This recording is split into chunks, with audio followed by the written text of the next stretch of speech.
you know the results. So.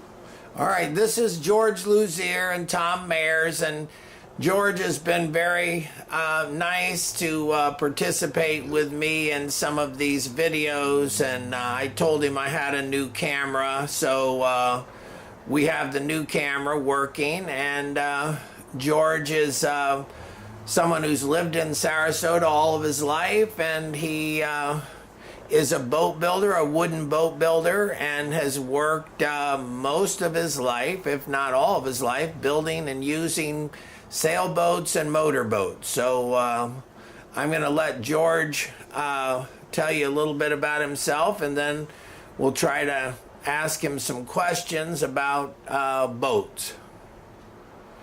Hi, George. Hey. So tell me a little bit about yourself, just if, you know, like a short biography. Well, I'm 93 years old, and I was born in Sarasota, and I've spent most of my life here. And I've got two brothers, they're both younger than I am. And Charlie and Homer. Charlie and Homer. Right. And I get around pretty good. I've got little balance problems and stuff like that, but my mind's still pretty good, so I guess I'm doing real good for me. So how old are you now? 93. 93? Yeah. Holy Toledo, you're getting up there. I know, tell me about it. Well, that's a good thing, isn't it? It's a good thing to be getting up there. Well, I guess. Well, I was talking to you earlier about our boats, and you've had one boat for how long have you had Frigate?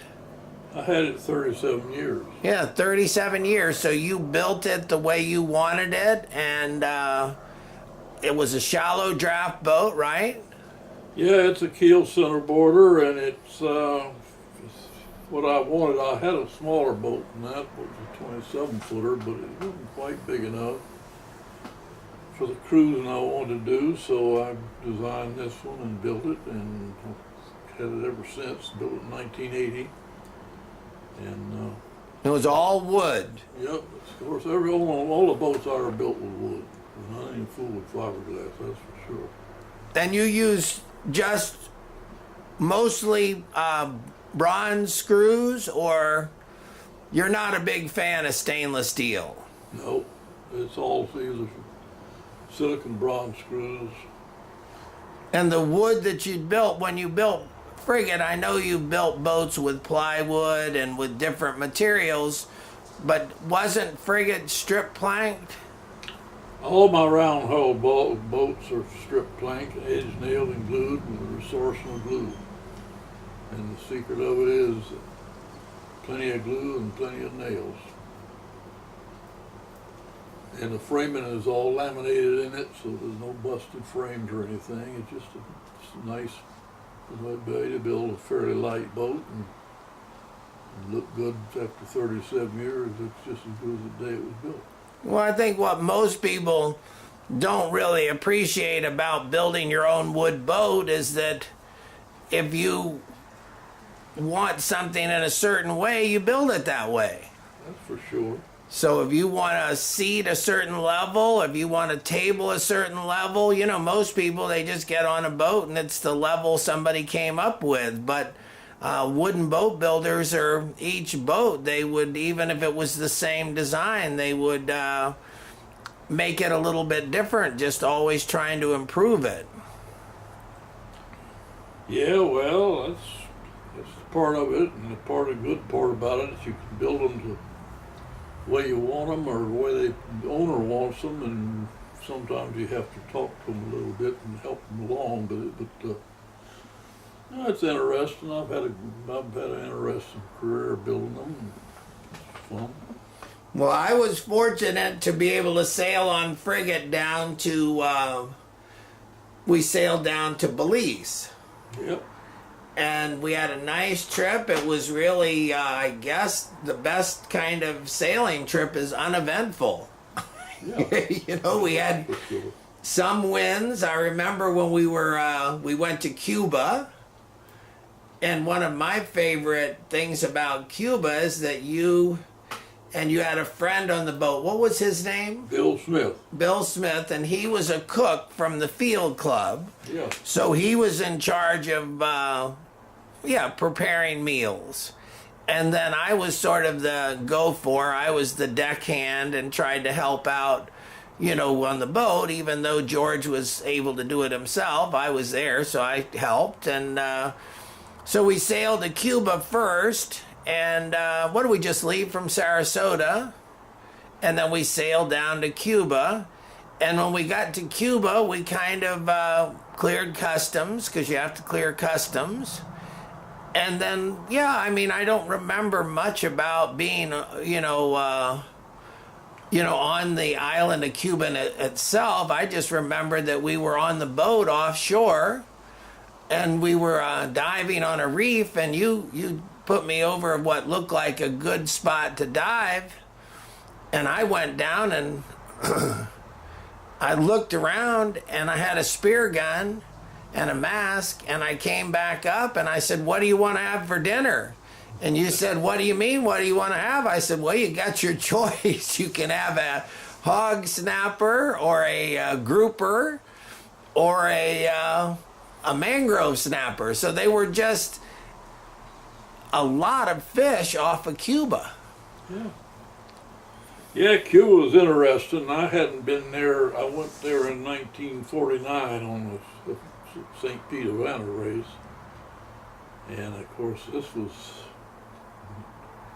1997 we went there. We spent a few days in Cuba, and it was interesting, nice, and everything was run down, of course. Not the high-flying place it was in the 40s and 50s, but and then Tom, we have worked on up the north coast over to the west to Cape San Antonio, and nice little anchorages, and he caught us some nice fish, and Bill cooked them real good, and so and then we went from there straight to Belize.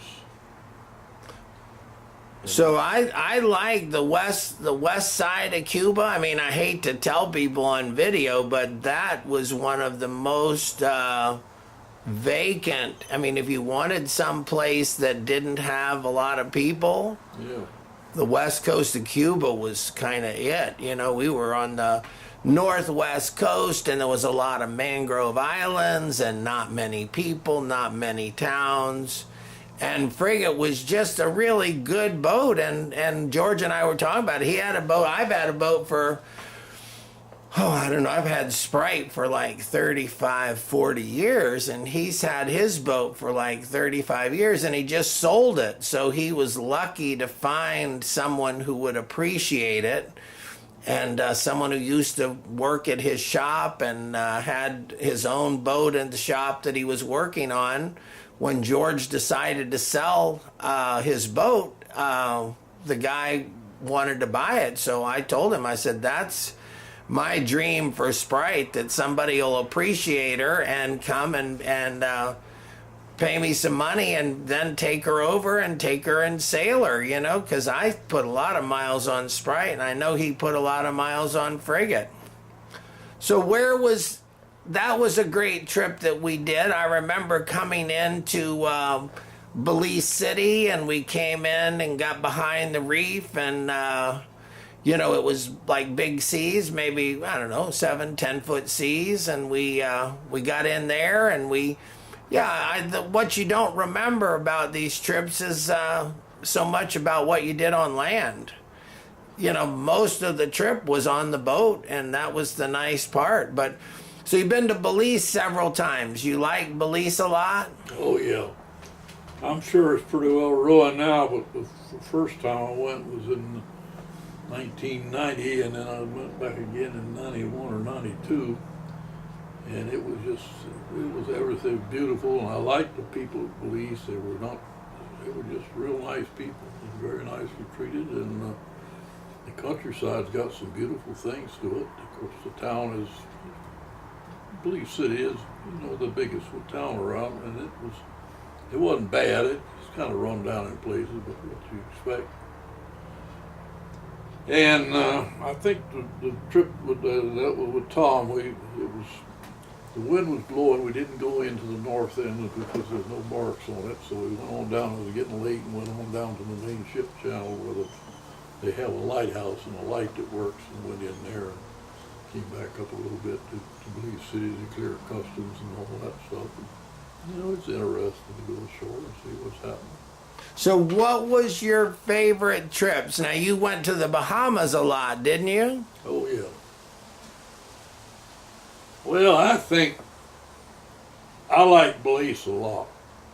And it's a little further to go. And Bahamas are, when I first went over there many, many years ago, I took a power boat over there, belonged to a friend of mine. And it's changed so much and gotten so big. And I don't know, it's not, the out islands are okay still, some of them, but Luzier and is still pretty good, I think. And the Abacos are pretty well ruined. They're building everywhere. And then, so the last couple of times I've gone basically to, I don't know what to call it. Anyway, what's the name of the big island? Nassau? No, the big one as you come in. South, the one in the south. Oh, you got me. I mean, I'm not an expert on anything to do with anything, but it was a little more primitive and a little not crowded with a bunch of boats, is what I'm trying to say. But I think, you know, a lot of these places, probably Belize included, and the Bahamas, is that you go through a period where not many people go there, and the natives aren't quite so savvy. And so we used to go to the Bahamas, and it was just a formality to clear in and out of customs. And it was like, you know, you'd pay maybe $10, $20, you know, fee to clear in and clear out. And then I think they just start catching on that this is their opportunity to make money. And so before you know it, you know, they're like dock slips or like charging you $100 a day for a dock slip. And it used to be in the old days, it was fairly reasonable. And then when you go to clear into an island, can cost you, you know, $100, $200. Yeah, they got money making. So you have to realize before you go into these things that you could be hit with a big fee that you had no idea of. And I went to islands, like I got to Venezuela and Isla Margarita, and it was like, I mean, either you just get into it and realize that's just the way it is because there's nothing you can do about it, but you go to clear customs and you go to an office. We started in the morning to clear customs. I was single-handing, so I was just with another group of sailors. And we went to the office, and the guy says, "Oh, no, I can't sign here. You have to go to the airport first." So then you go get back in the cab, and then you take a cab to the airport, and the guy at the airport, he's off for lunch. Of course. Or it's some saint's birthday, or it's something, some celebration that they just can't do it.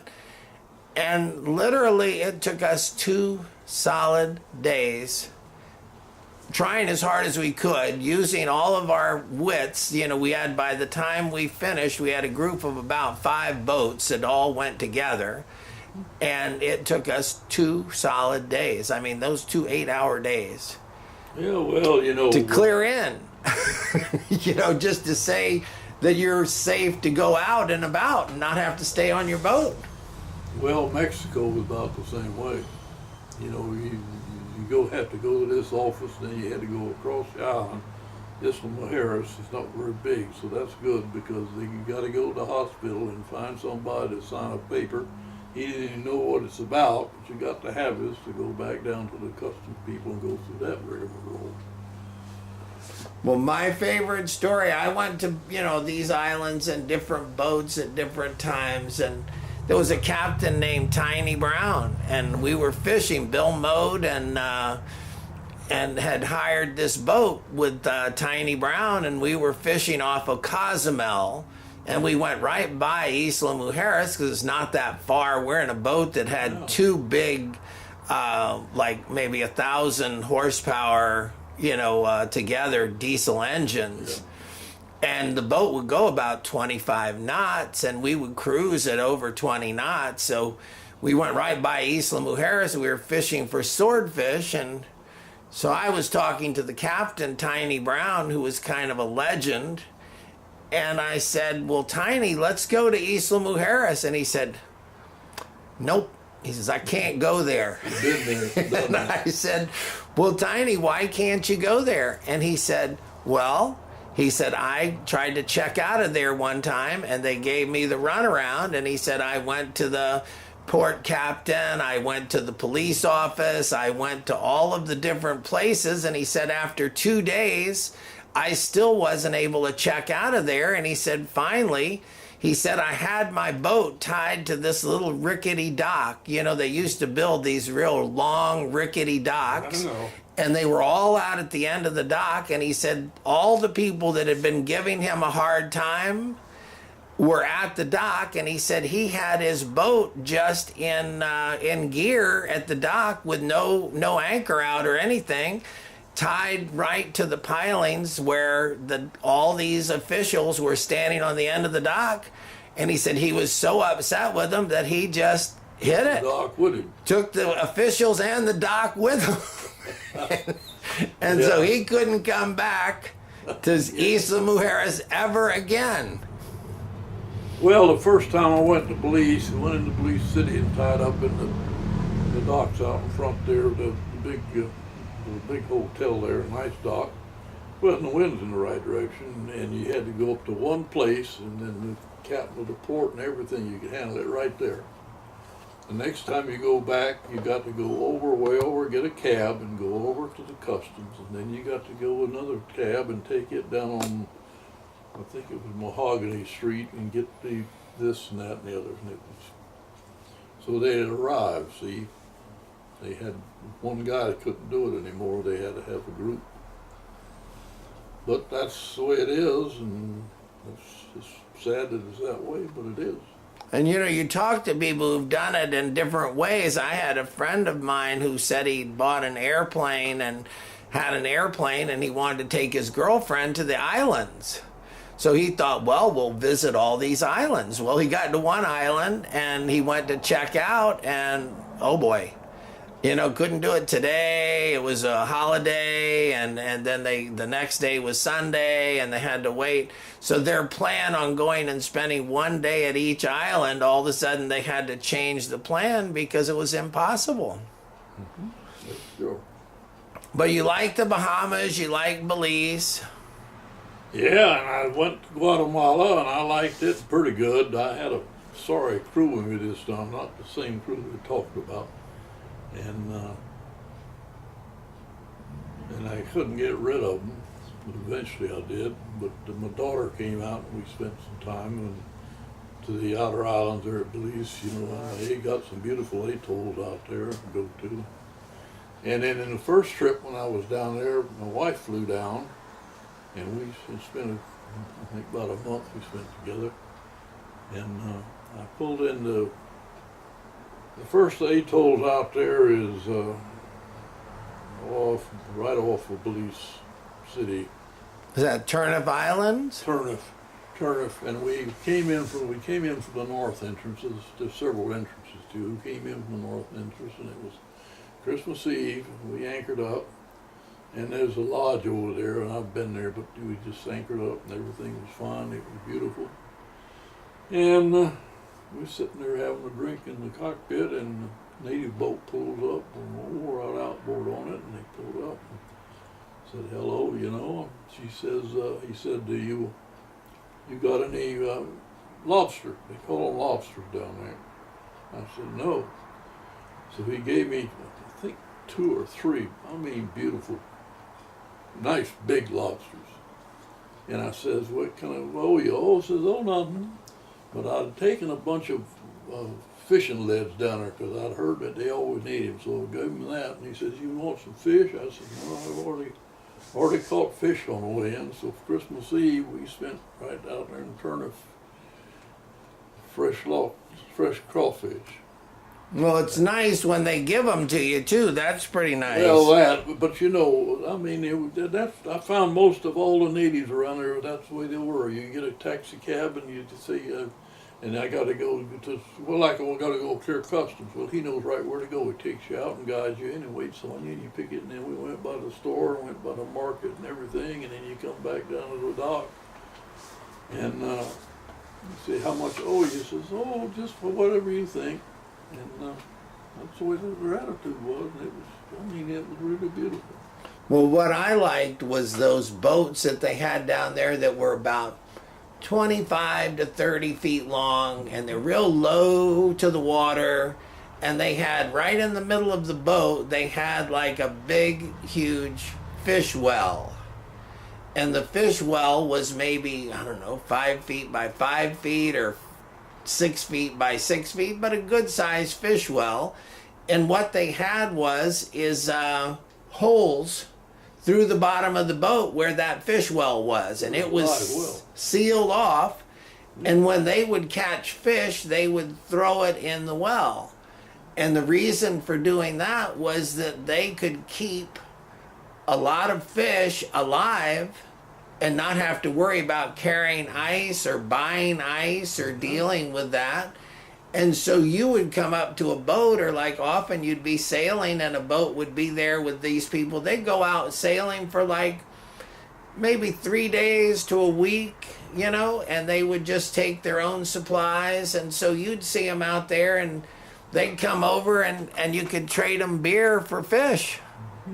You know, and they were happy to trade. And then when you got a fish, instead of getting something that has rigor mortis and is like not very appetizing, you got something that was flipping around on the deck, and you had to wait until it, you know, died before you cleaned it, so that you didn't have a problem cleaning it. So, well, we had a great time, and the purpose of this is really just George is being nice and helping me try out my new camera. So this camera is a brand new camera. It's a Sony AX53, and it's a consumer camera, but it has high resolution. So we'll try it out.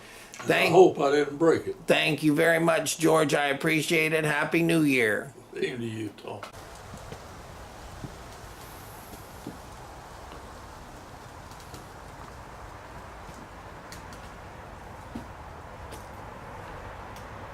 Just videotaping the birds. Aren't they pretty? Look at the feathers in the light.